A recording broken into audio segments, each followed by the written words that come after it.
People talk about four-letter words. I want to talk about a three-letter word with you today. The three-letter word is NRG. NRG, which of course is energy. So we want to talk about your energy today for a little while. And energy is one of the most common problems people come in with. It. They're fatigued, they have no energy to do things.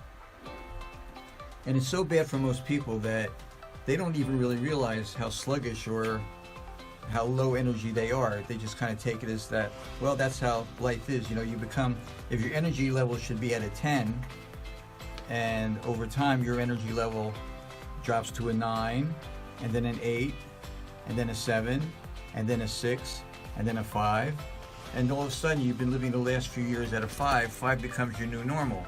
So if you have a good day, you're up at a 6, but you've forgotten or no longer have that neurological memory of what it used to be like to be at an 8, a 9, or a 10.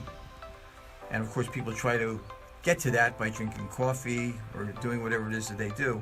But really we're supposed to be at a 10, maybe drop to a 9 or maybe an 8, not living at a 5.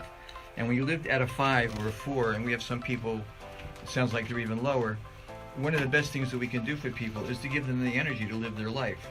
They may come in with telling us that they have chronic fatigue syndrome, which by the way is a very real thing. However, it's not really a diagnosis. Just one clue in terms of diagnoses. If you're ever told that you have a syndrome, or hear about something that's a syndrome, it means really nobody really knows what's going on with it, and it sounds like you've got a bunch of these things, but it doesn't really help. So syndrome just is a way of describing. So chronic fatigue syndrome, people come in and tell me that they have it, and I understand what they mean by that, but it's not really a diagnosis. They say, do you treat chronic fatigue syndrome? No, we work on people who have certain issues. The chronic fatigue is like it's kind of like an overall catchphrase for it. So we like to get much more specific. One of the main things that I like to ask people when they come in with low NRG is, how do you feel in the morning? When you wake up in the morning, do you have energy to first wake up? And of course, most people say they don't. A couple of people say, yeah, I have energy till about 10 o'clock, and then it fizzles out. But people are just, and I also like to say to them, it sounds like you're dragging yourself through the day. And they say, yes, exactly how it feels to me.